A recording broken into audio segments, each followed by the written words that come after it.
साथियों, स्वागत है आपका भारतीय अर्थव्यवस्था की इस क्लास में। और आज का हमारा टॉपिक है वर्ष 1991 में आर्थिक सुधार तथा उसके बाद की अर्थव्यवस्था। यानी सीधे रूप में कहूँ, वर्ष 1991 में क्या आर्थिक सुधार हुए और उसके बाद की क्या अर्थव्यवस्था में देखने को मिलती है। दोस्तों, ये टॉपिक इतना महत्वपूर्ण है क्योंकि पिछली बार भी यहाँ से क्वेश्चन बना था, तो इस बार भी क्वेश्चन बनने की एक प्रबल संभावना दोस्तों सामने आ रही है। तो देखते हैं, सबसे पहले जानेंगे औद्योगिक नीति 1991 में वास्तव में था क्या।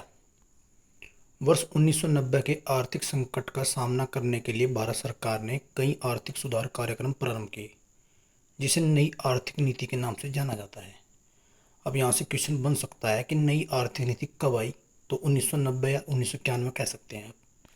24 जुलाई 1991 को तत्कालिक प्रधानमंत्री पीवी नरसिम्हा राव द्वारा घोषित की गई नई औद्योगिक नीति ने देश में वृहद आर्थिक सुधारों की प्रक्रिया की शुरुआत की। ये भी क्वेश्चन एग्जाम में आता है कि इस तत्कालिक उस टाइम पर प्रधानमंत्री कौन थे, औद्योगिक नीति किसने लागू की। तो यहाँ से क्वेश्चन बनने की प्रबल संभावना दोस्तों सामने आती है। अब देखते हैं नई आर्थिक नीति वास्तव में किस पर आधारित थी। तो दोस्तों, नई आर्थिक नीति एलपीजी पर आधारित थी और ये सेम क्वेश्चन पिछली बार यूपी पैट में पूछा गया था। तो यहाँ से क्वेश्चन पुनः रिपीट होने की संभावना है।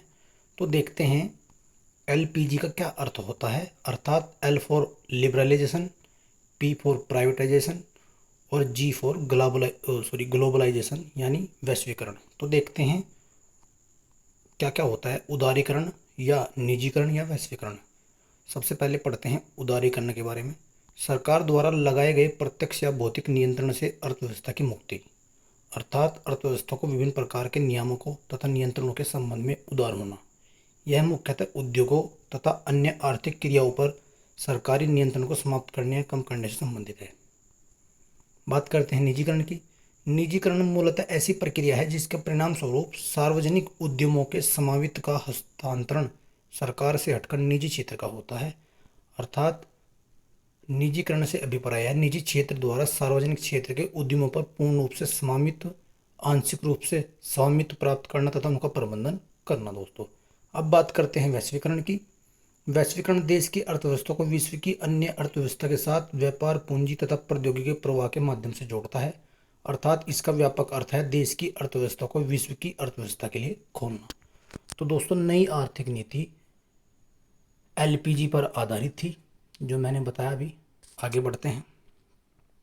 औद्योगिक नीति 1991 की विशेषताएं क्या क्या देखने को मिलती है।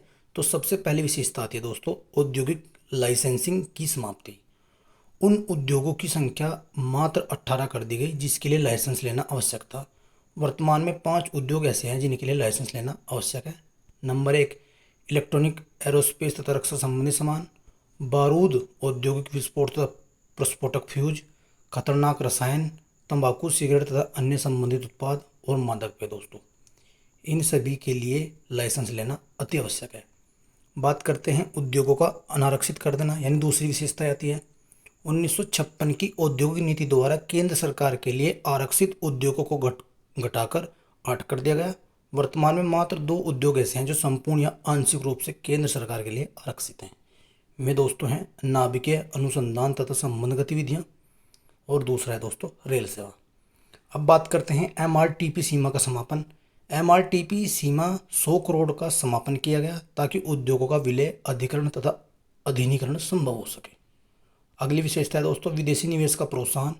इस औद्योगिक नीति में प्रत्यक्ष विदेशी रूप से 51% तक विदेश पूंजी को स्वीकृति दी गई। भारत में प्रत्यक्ष विदेशी निवेश की शुरुआत 1991 में की गई एवं पोर्टफोलियो निवेश की शुरुआत 1994 में दोस्तों की गई।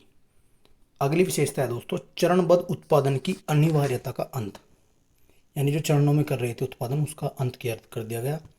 चरणबद्ध उत्पादन की अनिवार्यता के समापन के कारण अब निजी कंपनियां अनेक वस्तुओं तथा मॉडलों का उत्पादन एक साथ कर सकती थी। आगे बढ़ते हैं उद्योग संवर्धन और आंतरिक व्यापार विभाग।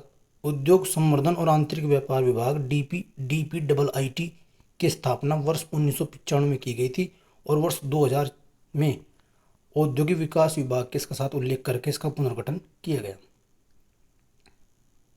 उद्योग संवर्धन और आंतरिक व्यापार विभाग का कार्य है भारत में औद्योगिक क्षेत्र को प्रोत्साहित करना तथा उद्योगों के संतुलित विकास को बनाना है।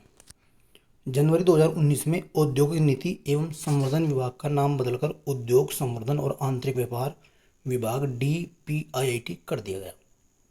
अब देखते हैं सार्वजनिक क्षेत्र के उपक्रम।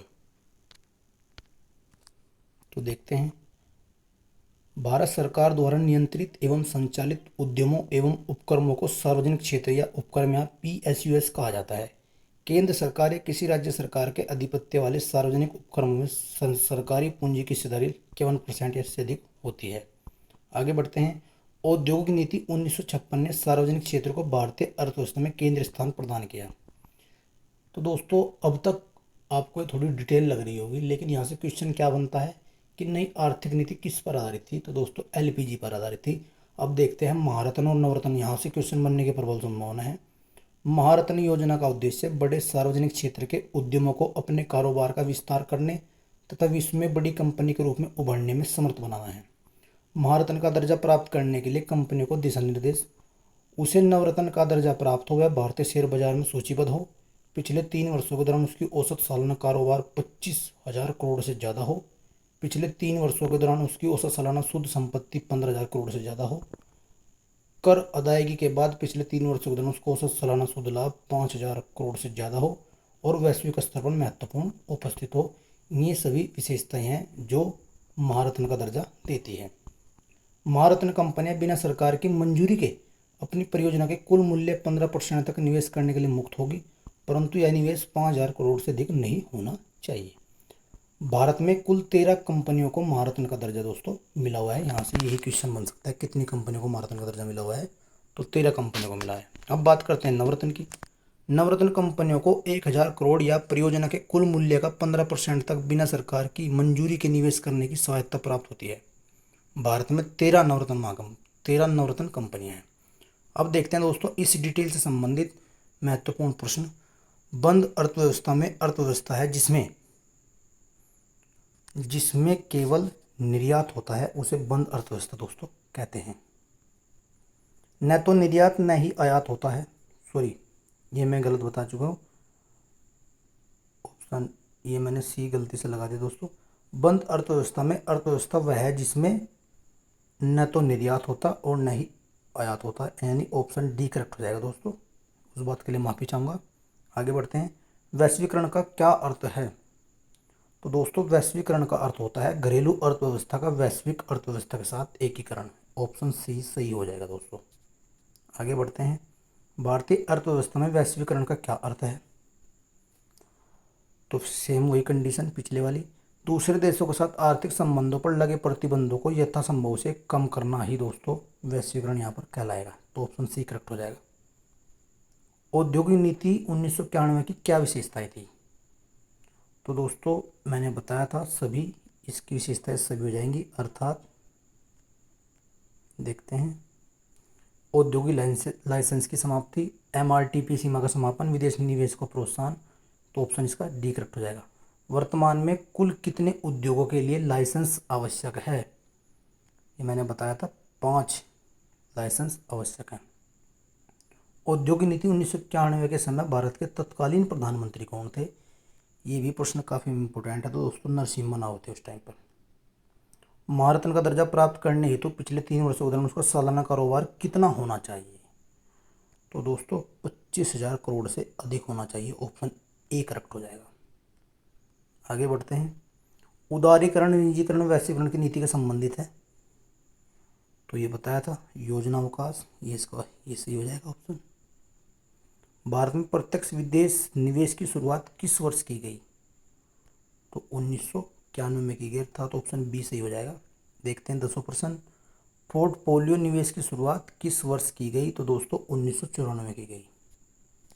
दोस्तों इकोनॉमिक्स एक ऐसा सब्जेक्ट है, जब भी हम कॉम्पिटिटिव एग्जाम की तैयारी करते हैं तो ये हमें थोड़ा सा हार्ड लगता है, क्योंकि अब तक जब तक हम पढ़ते रहते हैं हमने इस सब्जेक्ट को बहुत कम पढ़ते हैं, इसीलिए इसको समझना थोड़ा सा डिफ़िकल्ट है। लेकिन अगर आप इस थ्योरी को भी पढ़ लीजिए और ये 10 महत्वपूर्ण प्रश्नों को लगा लीजिए, मैं आशा करता हूँ इन्हीं प्रश्नों से कोई ना कोई प्रश्न आपकी परीक्षा में जरूर आएगा। तो इसलिए दोस्तों ये वीडियो देखिए और समझने का प्रयास कीजिए, डिटेल को बार बार पढ़िए, मेरे साथ पढ़िए, कम स्पीड करके पढ़िए, ताकि एग्ज़ाम में इस डिटेल से ही आपको कोई ना कोई प्रश्न मिले और आप एग्ज़ाम में से सही करके आएँ। धन्यवाद दोस्तों।